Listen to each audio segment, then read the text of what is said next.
might know everything I'm going to do, but that's not going to help you, since I know everything you're going to do. Strange, isn't it?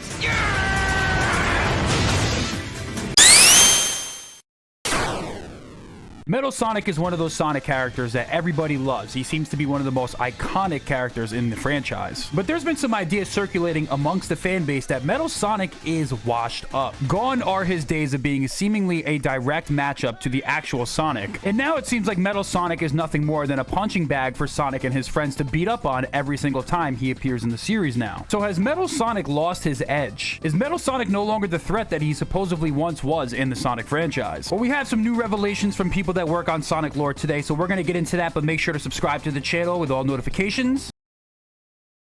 And let's get into it. So in order to talk about where Metal Sonic is in the current day and age, it's important to talk about where Metal Sonic was. Metal Sonic originally made his debut in Sonic CD. He is one of the first ever rivals for Sonic the Hedgehog. Metal Sonic is an evil and advanced badnik version of Sonic the Hedgehog that was basically created as a secret weapon by Dr. Eggman for the sole purpose of destroying Sonic. His very existence is built upon the fact that he wants to destroy Sonic, and this is something that when Metal Sonic opens up his own sentient thoughts, you can kind of see it's something that really gets to him. Even though he is a cold-hearted robot, there's definitely a personality deep within the reaches of his AI chip. Metal Sonic is usually Eggman's obedient and silent enforcer, and he's also a very intelligent robot with a very dark side. He's cold-hearted, aggressive, and he's flat-out ruthless. The problem with Metal Sonic's personality is that the results always seem to end in defeat, which seems to drive him to try and defeat Sonic, and it only increases his hatred for him. Metal Sonic is essentially the anti-Sonic. The differences between Metal Sonic and the actual Sonic could not be more stark. One of Sonic's biggest goals is to live life freely and enjoy adventure and give other people the opportunity to do what they want as well, for better or for worse. While Sonic lives for freedom, Metal Sonic has a tunnel vision goal of only one purpose in life, and that is to destroy Sonic the Hedgehog. Rather than being fun-loving, adventurous, and carefree, Metal Sonic is evil, aggressive, and outwardly emotionless with a large superiority complex. But as we see some of his transformation to something like Neo Metal Sonic, maybe it's possible that this superiority complex is actually a result of insecurity, as revealed by some of his dialogue. We are first introduced to Metal Sonic in the beginning of Sonic CD during Collision Chaos, where he steals Amy Rose, and that's basically the only time you see him for the rest of the game, which kind of lends itself to the idea that maybe Metal Sonic wasn't as prevalent as we once thought he was. Other than a couple of holographic appearances throughout the campaign of the story, the only other time you will see Metal Sonic is at the end of Stardust Speedway, which accounts for one of the most iconic Sonic boss battles, moments, and soundtracks in the history of the franchise. What this battle is essentially a race to the finish against Metal Sonic. It's the copy versus the original. Who comes out on top? Well, obviously Sonic wins. The craziest part about this boss battle is that Sonic doesn't even actually touch Metal Sonic throughout the fight. Metal Sonic seems to be the only one that has the capability to hit Sonic. And after a long race against Sonic the Hedgehog, Metal Sonic is defeated by a wall. That's your big bad Metal Sonic. There is something particularly menacing about his classic design, which is the sharp metal claw hands, the dark beamy red eyes, but also just that similar silhouette to Sonic, even though technically they don't really look alike, right? Despite all of the hype for Metal Sonic, he's not really seen that much in the franchise as a super prominent figure. He's in Sonic Triple Trouble, which is a Game Gear game, and he's a boss battle that's quickly disposed of by Sonic in their first ever like true one-to-one fist fight encounter. He powers up the boss battle at the end of Knuckles Chaotix, and after he gets the Dark Ring, he transforms into Metal Sonic Kai, which I gotta say is a very terrifying design. He is very strong, but it did take Knuckles and his team of friends to actually try to defeat him, so maybe he is a little bit more menacing in the past than I would have thought. Other than that, he's a side character in Sonic Drift, he's a side character in Sonic R, and he's an absolute demon in Sonic the Fighters. He's honestly like one of the toughest bosses to fight in this game, and it's not even close. In the subsequent years, Metal Sonic laid dormant in Dr. Eggman's lairs, presumably getting upgrades to match up with Sonic in the future. And that is when he devised his most devious plan yet, and this is when we actually gained access to some of the sentience of Metal Sonic and what his ideals are, because for the first time ever, Metal Sonic rebelled against Dr. Eggman and his army and transformed into Neo Metal Sonic in Sonic Heroes. Neo Metal Sonic had kidnapped Dr. Eggman and taken control of the Eggman army, and also in the meantime, he was copying the data of all 12 characters in the game in order to copy their powers, culminating with his transformation into Neo Metal Sonic, which is a powered-up version of Metal Sonic that actually has the ability to talk, and he's a lot more free and rebellious to his normal counterpart. This version of Metal Sonic shows just how powerful and dangerous Metal Sonic can actually be. If left unchecked and not totally submissive to Eggman, there's no telling just how far Metal Sonic will go in his quest for domination domination. Eventually, he transforms into the Metal Overlord, which is a flying version of the dinosaur-like monster that he transformed into. He's also powerful enough to pick up and throw entire Eggman battleships. We also get a little bit of an insight into the mind of Metal Sonic when he transforms into this state and actually is able to speak. Claiming he is actually the true Sonic and that Sonic is actually just a copy of him shows just how crazy this guy actually is. Despite all the tough talk from Metal Sonic, the last thing he says in Sonic Heroes is, "Why can't I defeat you?" Just showing how hyper fixated he is on defeating Sonic. And basically, this is the history of Metal Sonic for people that think that he's like this cool big bad villain. For a very long time in the franchise, you had some classic appearances. You had his appearance in Sonic CD, and then this was his like other major appearance in the franchise. For people that grew up with this version of Sonic, this was kind of like your last image or last impression of Metal Sonic, like this brief history of him. It took 12 different Sonic characters plus Super Sonic to actually defeat Metal Sonic, so you can see why he was viewed as a formidable threat at the time. He kind of then fades away back into obscurity. I mean, he's a playable character in the Sonic Rivals spin-off PSP game. He's an antagonist in Sonic 4 Episode 2, which was kind of like his return, but also it's a 2D side-scroller game with basically no story, and Metal Sonic also loses. He's technically the final boss of Sonic Free Riders, where he also once again betrays Eggman, which is kind of a common theme. It seems like he just wants to be on his own. But again, this is just like another random spin-off game with no like major implications to the lore. He's not like a super relevant character, especially when you consider like mainline Sonic video games, but he is actually brought back into prominence with the IDW comics, which by the way, as stated multiple times by Sega, are canon to the mainline games, and the Sonic IDW comics take place directly after Sonic Forces. Neo Metal Sonic returns in the Battle for Angel Island saga, which takes place in issues 9 through 12, and he actually returns as Super Neo Metal Sonic, and this is our first encounter with him. Super Neo Metal Sonic is actually able to easily toy around with Sonic and Knuckles. However, Shadow the Hedgehog is actually able to dislodge his super form by using the Chaos Spear. It turns Neo Metal Sonic into the Master Overlord. With the power of the Master Emerald, he's slightly stronger than his Metal Overlord form. It takes a bunch of Sonic characters to actually defeat the Master Overlord, but ultimately, the way he's defeated is actually by Knuckles plucking the Master Emerald out of him, and then he's just defeated right away. So some people say it's a little bit anticlimactic that that's how he went out. He was not only dislodged from his super form by base Shadow, he was also dislodged as the Master Overlord form by base Knuckles by just plucking the Master Emerald from him. He's eventually captured and repaired by Sonic and Tails, only to be let go after a failed truce with Sonic, who tries to let him live free, which is the ideology of IDW Sonic, which some people have an issue with, but that's something that's separate for a separate video. But this kind of starts the discourse with IDW Metal Sonic, and in turn, the regular Metal Sonic. People think that Metal Sonic is considered a jobber. And what is a jobber? Well, a jobber is someone who is basically designed to lose. They have the most L's. He's basically the equivalent of the Washington Generals, who are scripted to always lose to the Harlem Globetrotters in the fake basketball games. And that's what a lot of people consider IDW Metal Sonic to be. It seems like he's routinely taking L's and getting beaten down by basically every other character. Although he's outnumbered, he loses to Surge in IDW 50. He ends up getting taken over by the Deadly Six. It just seems like a lot of times he's losing fights. Also, technically, his most recent mainline appearance was in the Sonic Colors Rise of Wisp animation, and he was kind of easily defeated in that as well. So overall, some Sonic fans are not happy with the way that Metal Sonic is handled. But ultimately, there's kind of a justification for some of this. So Ian Flynn, who is a contributing writer for the Sonic games as well as the comics, and he's also a member of the new Sonic lore team, is kind of like our messenger from Sega. So he was actually asked about this topic recently on his podcast. A question asked him and said, hey, why is Metal Sonic so lame? Like, why is he basically the glorified equivalent of a Koopaling from Super Mario? And this is what he had to say in response, because it's actually pretty interesting. Metal Sonic. For the longest time, a lot of us have had the same complaints about Metal Sonic. That being, he's just really lame now.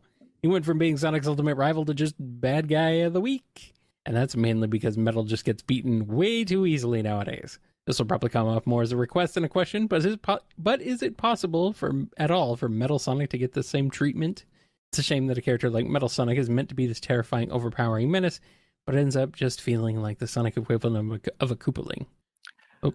Agree to disagree, because I feel like a lot of the critique of this that I have seen are people missing the point entirely. Like, now, one of the things is Metal Sonic had this mystique of being the super cool rival to Sonic because he wasn't around. Like, you young kids don't know, but like the most we got of Metal Sonic growing up was Sonic CD, and that was it. Yeah. The OVA was almost mythical to a lot of us until it came out on VHS. VHS, okay? Yeah. It was magnetic strips that went in a box called a VCR.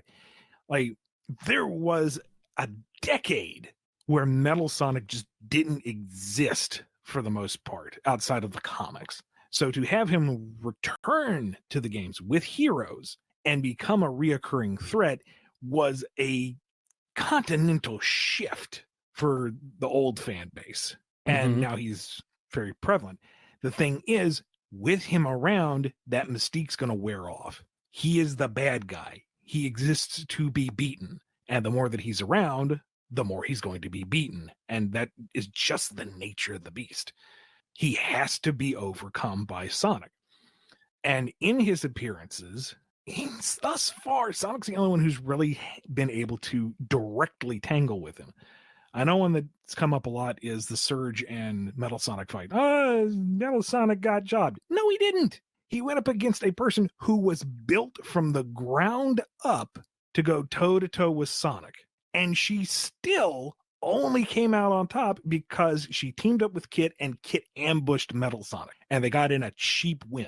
Yeah, Metal Sonic went down, but that's not the point. He nearly killed Surge. He had domination of that fight, despite the fact that Surge was built to be able to go toe-to-toe with him. Yes, Metal Sonic lost, but to say that that's all there is to that fight is to ignore everything else.